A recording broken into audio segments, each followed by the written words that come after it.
Boa noite a todos. Boa noite. É com muita alegria que mais uma vez nós estamos reunidos, hoje, 22 de janeiro de 2020. Nós estamos reunidos para estudarmos a obra Brasil, Coração do Mundo, Pátria do Evangelho. Hoje nós vamos estudar o capítulo 15, intitulado A Revolução Francesa. Rogamos ao nosso Senhor Jesus, aos nossos amigos espirituais, que nos ajudem, que nos conduzam mais uma vez nesse trabalho, que possam nos inspirar. Nós estudamos Revolução Francesa recentemente no livro A Caminho da Luz. Texto maravilhoso, fizemos uma pesquisa muito boa, Carla, Mita, Tia. Assistimos um documentário sobre a Revolução Francesa. E quando ela chegou aqui, ela até brincou: tia, eu não aguento mais Revolução Francesa.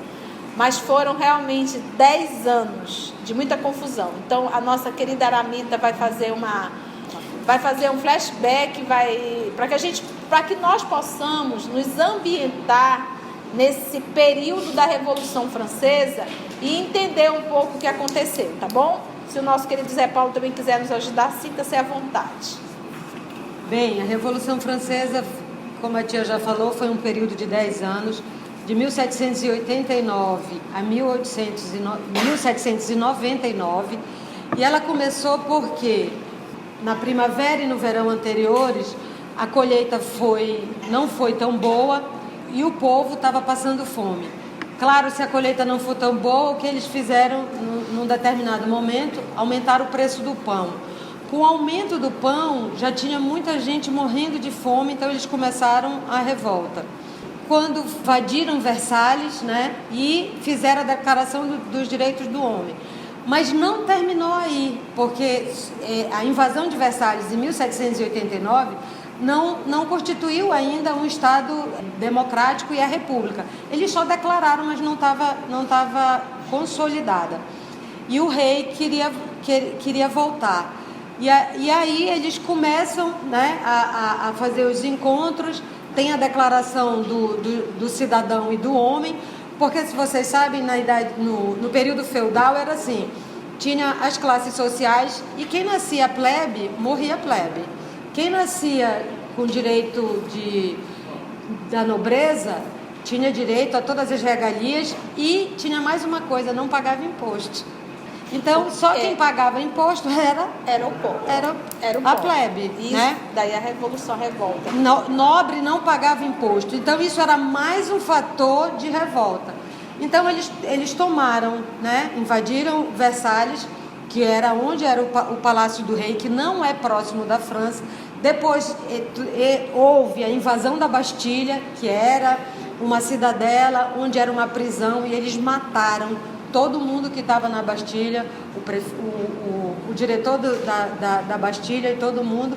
E daí começa vários períodos, aí vem os anos do terror, que chama o período do terror, que é com Robespierre, e no total desses 10 anos, quando começaram a instituir a morte para a guilhotina, guilhotinados morreram aproximadamente 40 mil pessoas.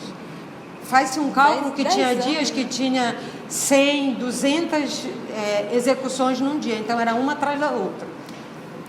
O próprio rei, a rainha. A Maria Antonieta, o Luís XV. Luís XVI. 16, Só uma rápida resumo para quem quiser fazer alguma anotação. A Revolução Francesa ela foi de 1789 até 1799. Então, nós estamos falando de 10 anos, finalzinho do século XVIII.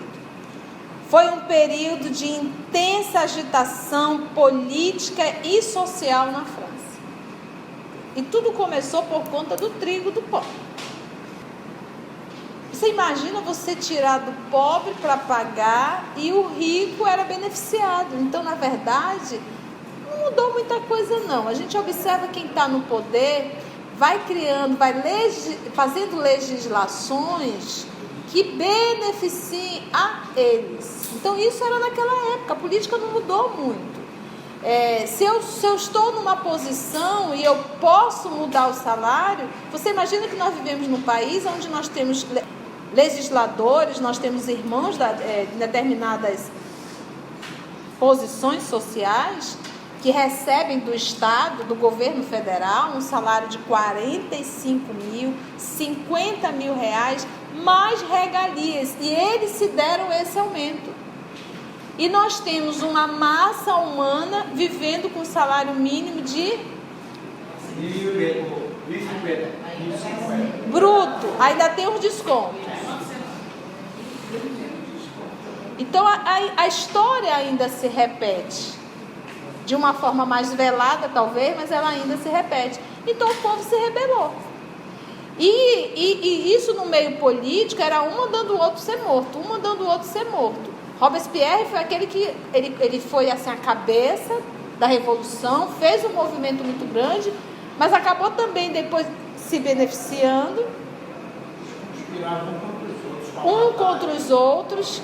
Acabou sendo preso, ele para não ir para a guilhotina optou pelo suicídio, só que o tiro não foi certeiro, acabou estourando a mandíbula, ficou vivo e foi para a guilhotina com a mandíbula estourada. Você imagina, gente? Então nós tivemos o quê? Então foi uma intensa agitação política e social na França que teve um impacto duradouro na história do país e mais amplamente em todo o continente europeu. Qual era o ponto que irritava? Privilégios aos feudais, aristocráticos e religiosos. Também eles eram o quê? Privilegiados. O rei era o Luís XVI. Ele vai falar aqui na Bartilha, a nossa irmã Mita também já falou, é a fortaleza medieval. Os Estados Gerais era uma assembleia consultiva e legislativa das 3 classes sociais. Quais eram as classes? Clero, nobreza e o povo. Então, só para a gente ter mais ou menos assim, estarmos ambientados nessa confusão da Revolução Francesa. 10 anos, guilhotinados 40 mil, só guilhotinados. Então, nós estamos aqui em 1792, Brasil descoberto em 1500. Então, nós já temos aqui quase 3 séculos de desenvolvimento do nosso país. A Europa estava pegando fogo. A Europa estava derramando sangue. Idade Média, ela tinha saído da Inquisição, estava ainda em movimento. O clero ainda tinha um grande poder e me surge a Revolução Francesa. Então a Europa derramava sangue. Em 1792, diz o nosso querido Humberto de Campos, Dom João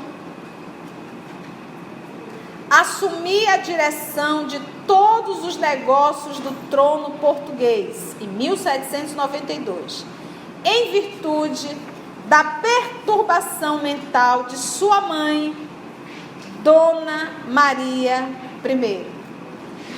Época de profundas transições em todos os setores políticos do Ocidente, a regência se caracterizou por inúmeros desastres no capítulo da administração. Em 1789, ou seja, presta atenção, nós estamos aqui em 1792, ele começa. Em 1792, Dom João assumia a direção de todos os negócios do trono português. E em 1792, nós estamos ainda na Revolução Francesa, que ela começou em 1789 e finalizou em 1799. Em 1789 foi quando começou a Revolução Francesa, né? Instalar a Revolução Francesa, modificando a estrutura de todos os governos da Europa. Aquilo que a gente diz, se eu fizesse uma confusão, caísse só na minha cabeça, tudo bem, mas eu faço a confusão e respingue em todo mundo. Depois de sua reunião em Versalhes, no dia 5 de maio de 1789, os Estados Gerais, que era o quê? A reunião das 3 classes, o clero, a nobreza e o povo. No dia 5 de maio de 1789, os Estados Gerais se transformaram em Assembleia Constituinte e, a 14 de julho do mesmo ano, o povo oprimido e dilacerado pelas flagelações e pelos impostos, derrubava a Bastilha, esfacelando o símbolo do despotismo da realeza. Luís XVI é guilhotinado a 21 de janeiro de 1793. Instala-se a República Francesa sobre um pedestal de sangue, que corre abundantemente nas praças de Paris. A guilhotina decepa todas as cabeças da nobreza, até da esposa.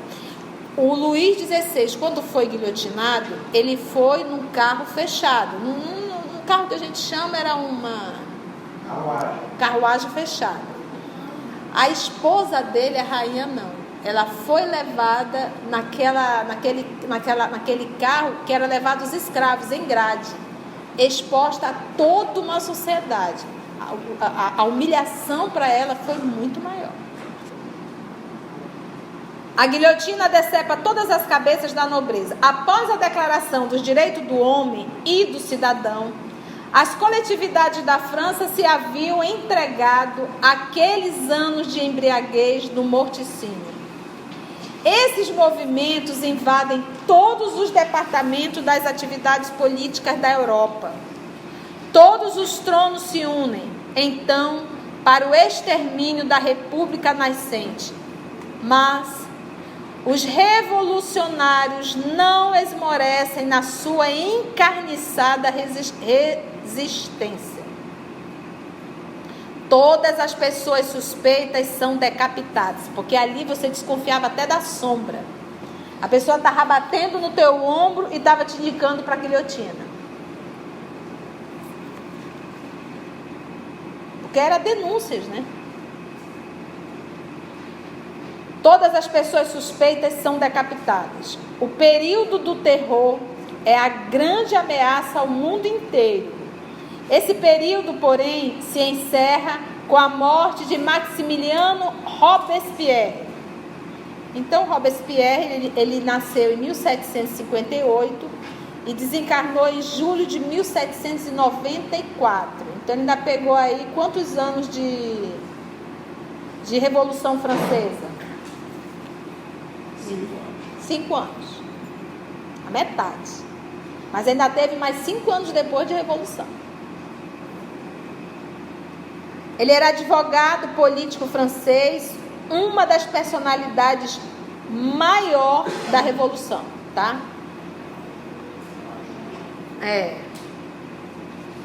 Só que do Robespierre, por que ele foi guilhotinado? Porque o poder subiu a cabeça dele, né? Ele começou bem, apaziguando, querendo as coisas certas. Só que depois, era ele que dizia quem ia para a guilhotina. Todo dia ele vinha com uma lista. Então ele arranjou muitos inimigos. E nesse dia que conspiraram contra ele, ele anunciou: amanhã eu vou trazer uma lista. Aí os outros se reuniram e disseram assim, quem tá na quando lista? ele chega, a gente diz que ele está preso. Então, quando ele chegou, ele foi preso e todos os que estavam com ele, que eram do diretório, né, eles pegaram e foram guilhotinados. E além de ele ter tentado suicídio, como a gente já falou, uma outra forma de humilhação para ele, todos os outros companheiros dele foram guilhotinados primeiro. Ele foi o último. Foi o último. O período do terror é a grande ameaça, então. Maximiliano Robespierre sobe para... Ele coloca cadafalso, que é aquele estrado alto, né, onde as pessoas iam ser guilhotinadas, para execução, para o qual os seus excessos de autoridade haviam mandado inúmeras vítimas. Ele mesmo mandou muitos. Instala-se em 1795, foi o ano que ele veio, um ano depois que ele desencarnou, o diretório, que Napoleão Bonaparte, olha a figura, faz derrubar em 1799, arvorando-se em primeiro cônsul. O Napoleão fez primeiro esse movimento, em primeiro cônsul. O diretório, gente, era o regime político adotado pela Primeira República Francesa, tá? Napoleão nasceu em 1769 e desencarnou em 1821. Em 1799, arvorando-se em primeiro cônsul. As casas imperiais europeias observam semelhantes acontecimentos, aguardando uma oportunidade própria à restauração do trono que a família dos Borbões haviam perdido.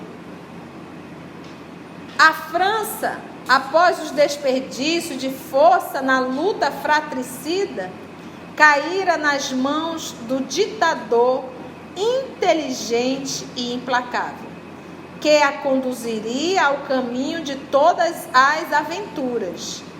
De simples oficial de artilharia, Bonaparte chegara, mediante golpes de Estado, ao cargo supremo do país, fazendo-se proclamar imperador em 1804. Quantos anos depois do final da... 5 anos depois. Sob a sua direção audaciosa, todas as conquistas militares se empreendem.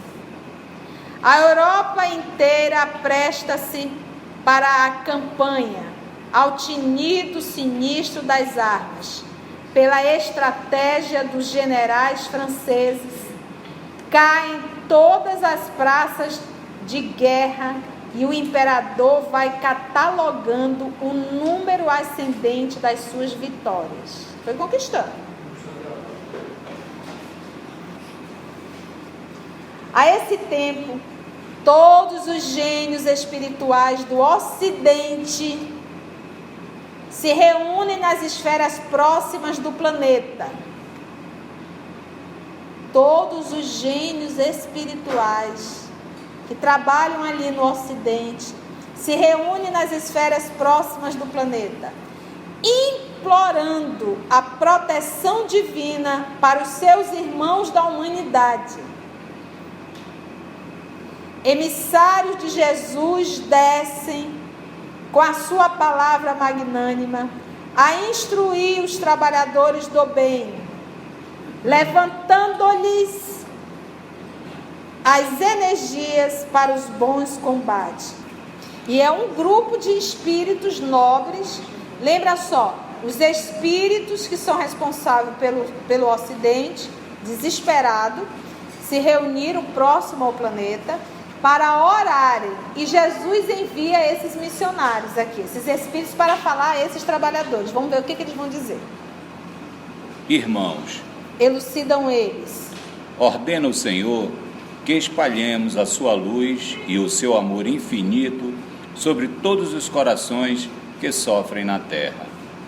As forças das sombras intensificam a miséria e o sofrimento em todos os recantos do planeta.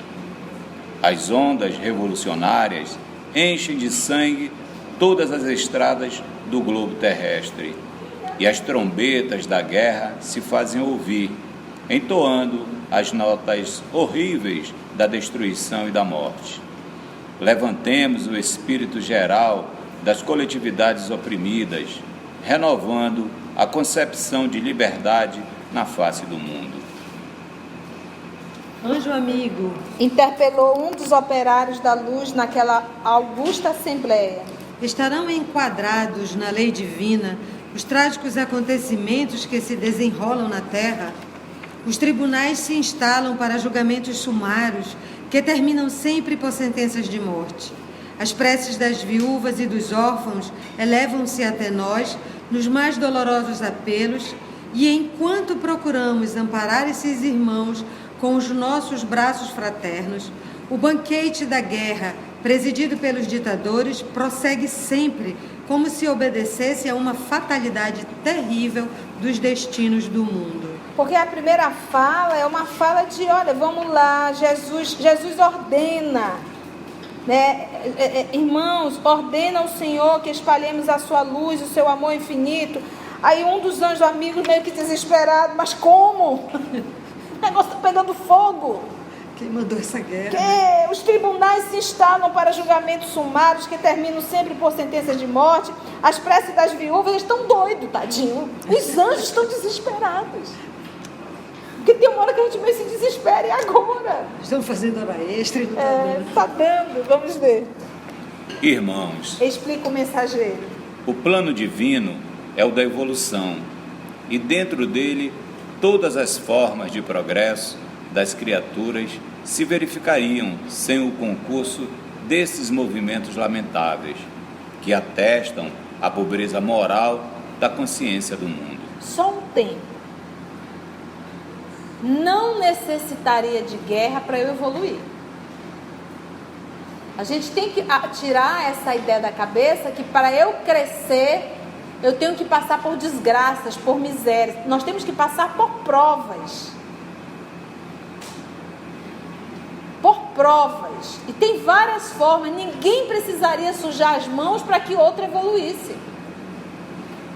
Então aqui ele já diz: o plano divino é o da evolução, e dentro dele todas as formas de progresso das criaturas se verificariam sem o concurso desses movimentos lamentáveis.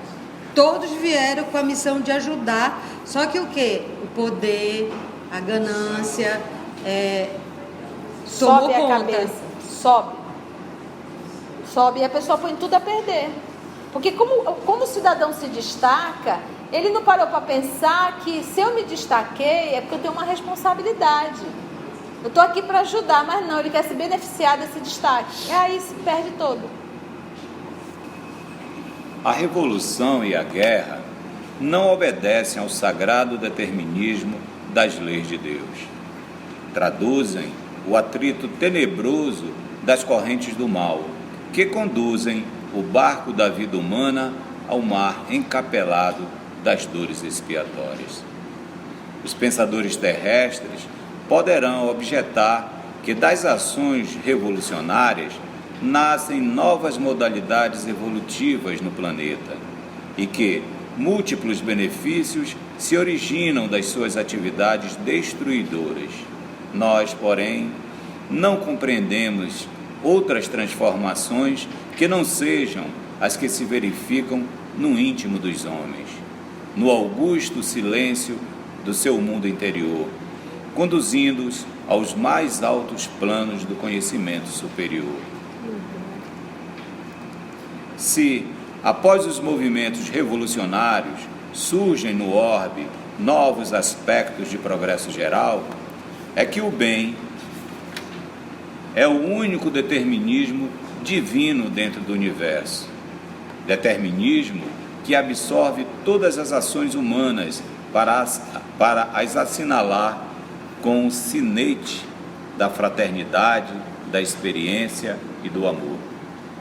Os espíritos das trevas se reúnem para a chacina e para a destruição, como acontece atualmente na Terra.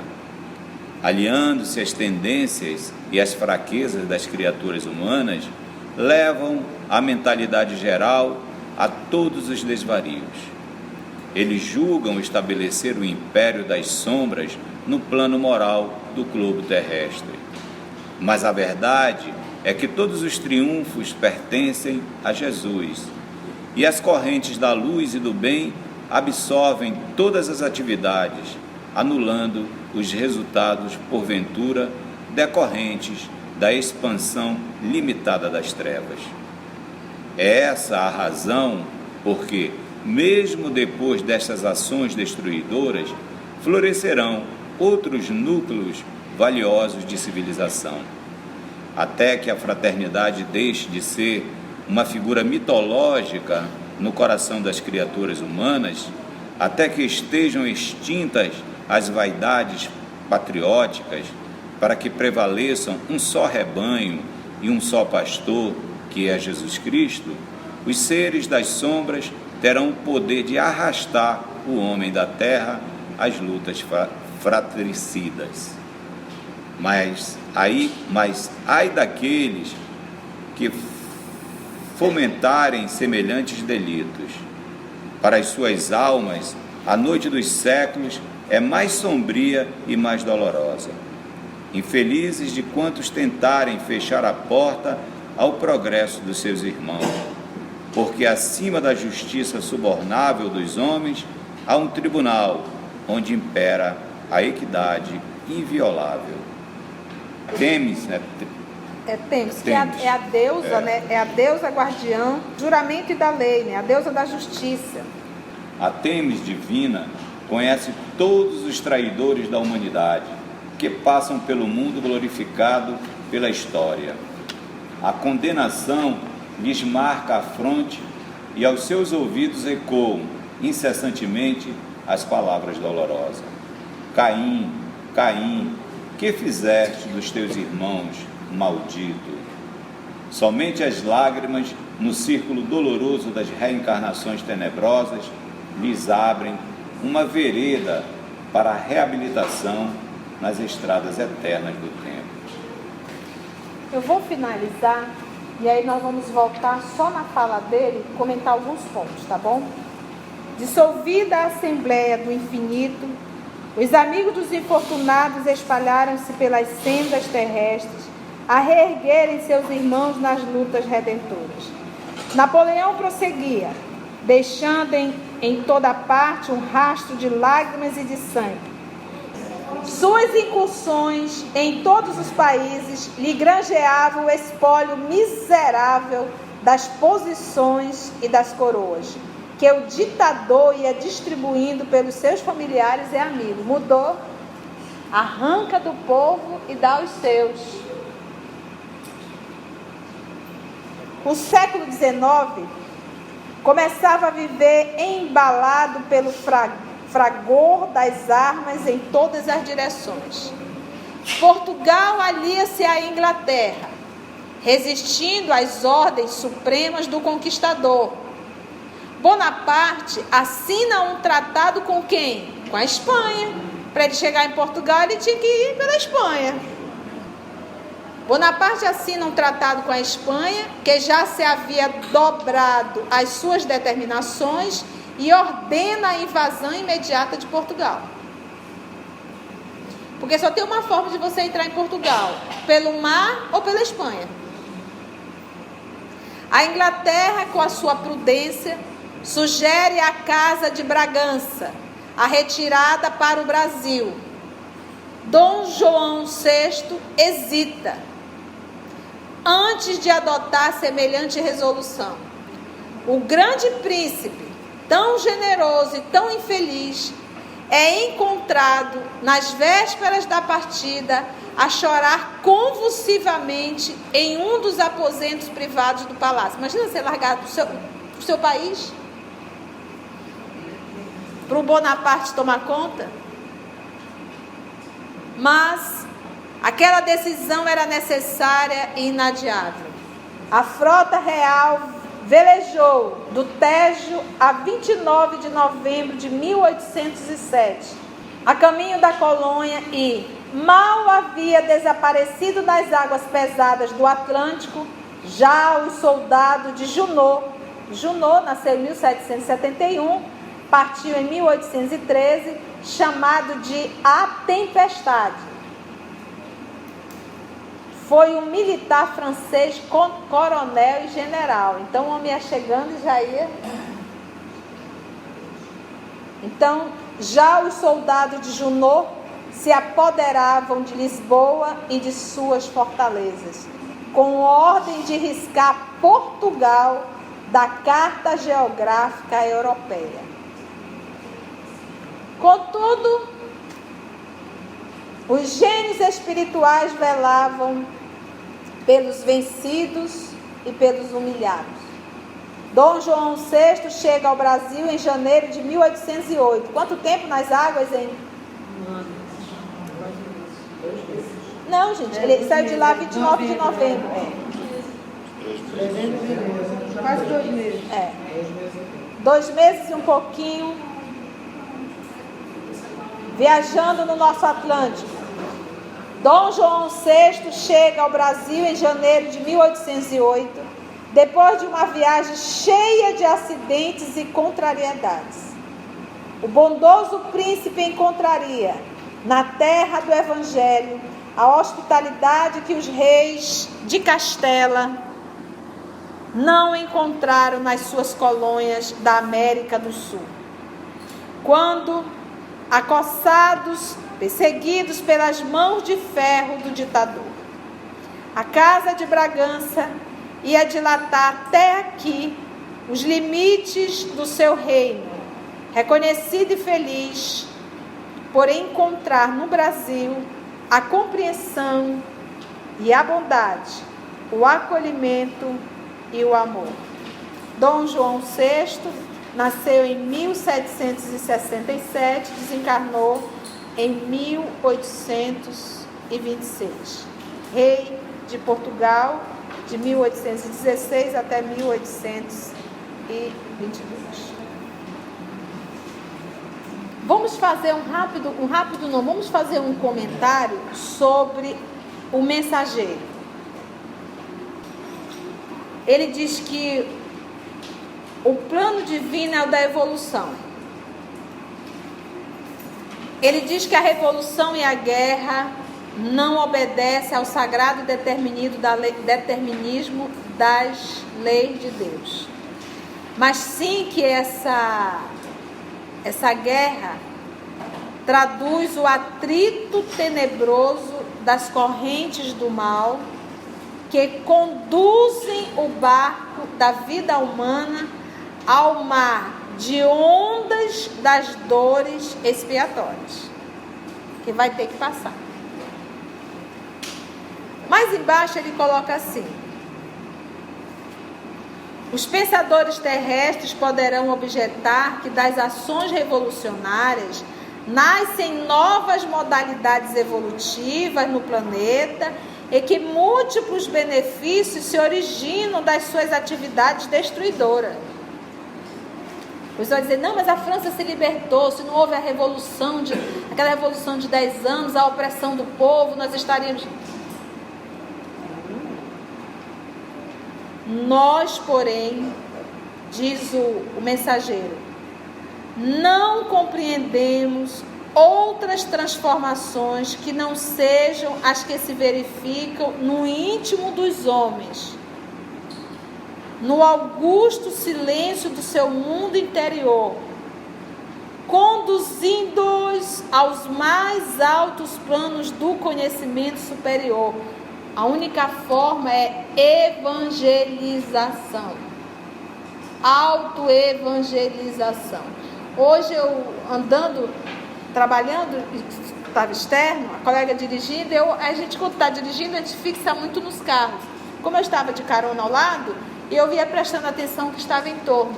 E eu me deparei com um homem encostado no porte fazendo xixi, 1h da tarde. E eu me deparei com aquilo, obviamente que não viu nada, ele está de costas, mas eu olhei para aquilo e fiquei a refletir. Que homem moralizado se permite encostar em um porte como um cachorro e ali fazer as suas necessidades urinando? Então é um ato animalizado, primitivo. Eu não consigo visualizar um homem moral se submeter a uma atitude tão medíocre, tão baixa, porque é um movimento íntimo, é um movimento da minha intimidade, da minha particularidade, e eu fazer ali. Então isso mostra ainda a condição de muitos terrícolas, ao ponto de nós falarmos que uma guerra é muito boa, porque traz um avanço para uma sociedade.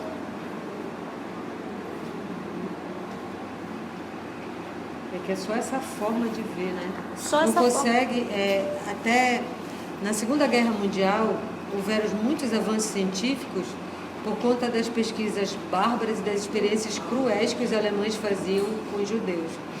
E muita gente, os livros de história dizem isso, não se teriam os avanços científicos, que o mundo da ciência teve um salto nesses 7 anos de guerra, que não teria E ele está dizendo isso, é Não mentira. É mentira. Porque ele diz que a verdadeira evolução, ela parte do mundo interior. E aqui fica a dica, gente.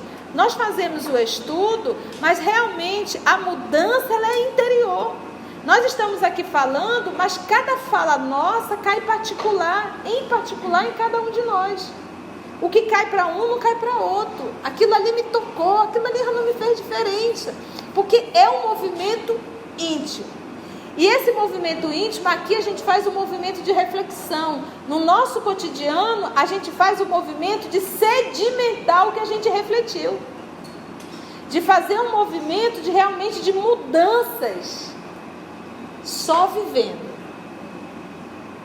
A reflexão, ela me leva a pensar, mas ela não resolve. Para sedimentar, para isso fixar no meu mundo íntimo, eu tenho que me obrigar.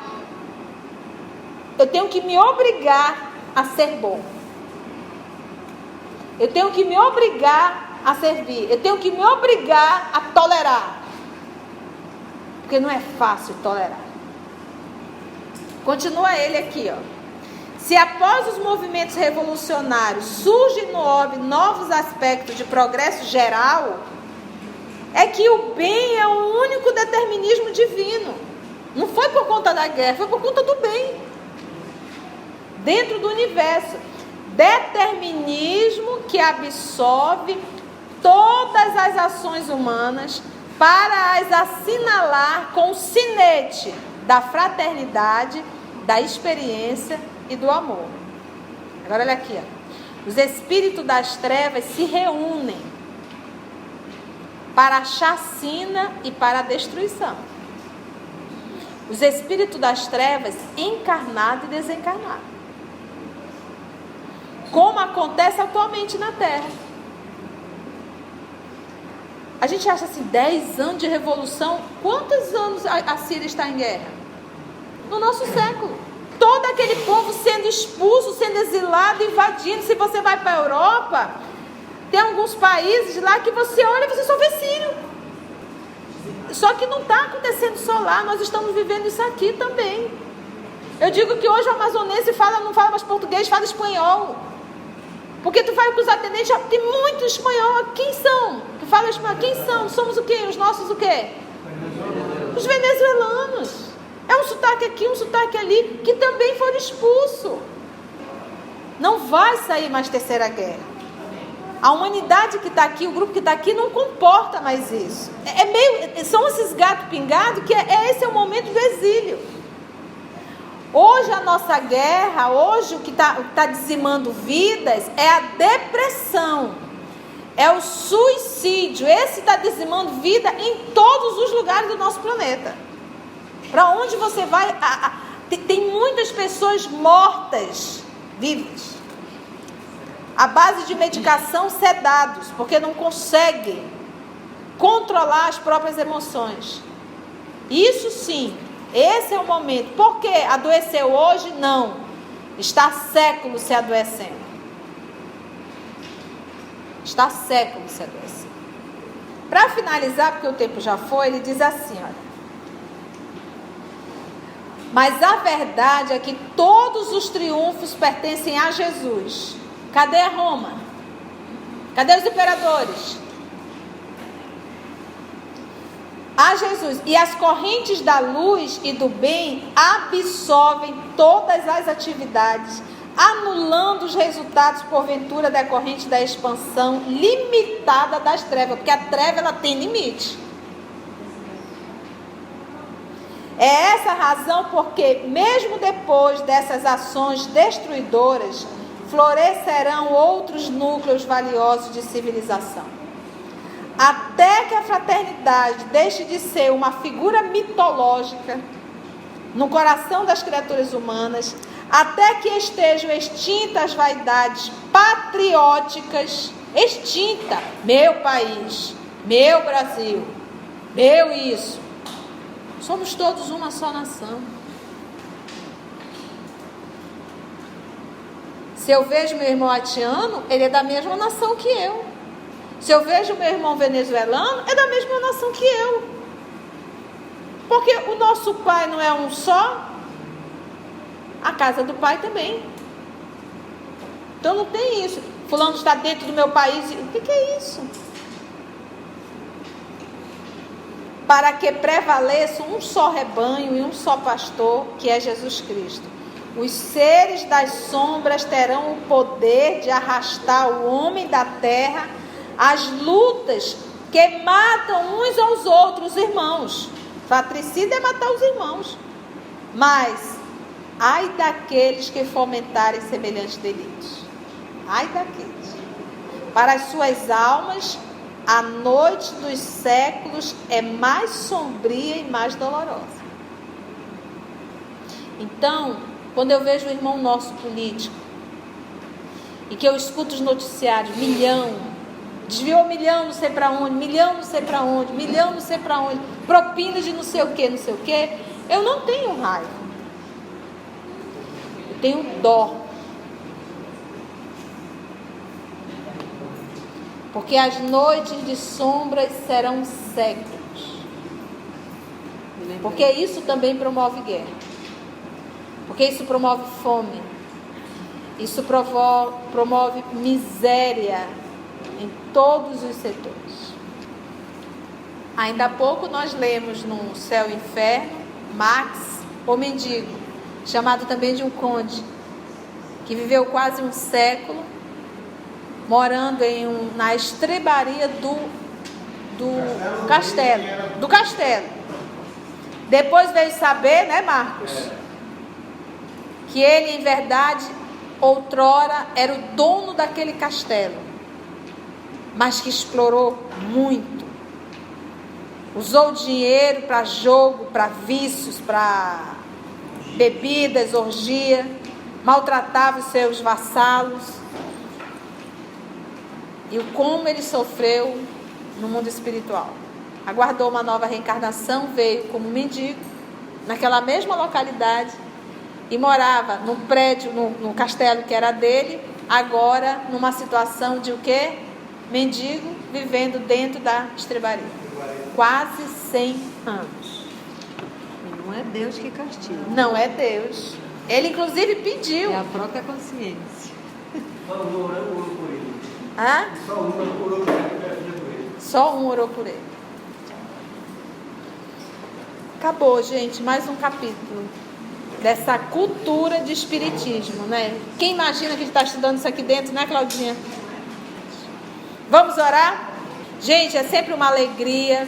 Lembra que a palavra disciplina é realmente a palavra do momento. Nós temos que nos disciplinarmos para tudo, senão nós não vamos conseguir superar esse homem velho que ainda habita em nós, tá? Então a palavra é disciplina. E quem fortalece a disciplina é a vontade firme, essa vontade de nós acertarmos. Parece que é brincadeira, mas não é. Os momentos são chegados. Então a gente tem que ter realmente muito cuidado, estarmos muito vigilantes. Por quê? Porque nesse movimento, nesse período, os nossos irmãos que não são a favor do nosso Senhor Jesus, que não são a favor desse processo de evolução, eles arregaçaram a manga e estão indo para cima mesmo. Que possamos fechar nossos olhos carnais, elevar nosso pensamento a Jesus, em agradecimento por mais essa noite de estudo, por mais esse banquete e esses esclarecimentos. Muito obrigada, Senhor da vida. Obrigada a todos os amigos espirituais que fazem parte desta casa, deste estudo em particular. Obrigada a as irmãs que se dedicam a estudar primeiro para nos ensinar. Obrigada a todos. Obrigada, Senhor, por nos dar mais essa oportunidade bendita. Que possamos, sinceramente, sermos gratos a Ti, em atitudes, e não somente em palavras. Muito obrigada. Leva-nos em paz e em segurança aos nossos lares. E que na próxima semana possamos estar aqui novamente para estudar em Teu nome, Senhor. Que assim seja.